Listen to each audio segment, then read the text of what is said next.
Kahit di sabihin mo'y aking nadarama, ang paglayo niya'y huwag mong ipagdamdam.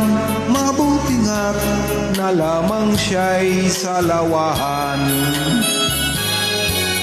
Karamay mo ako kahapon at ngayon, asahan mong bukas ako'y naroon ako.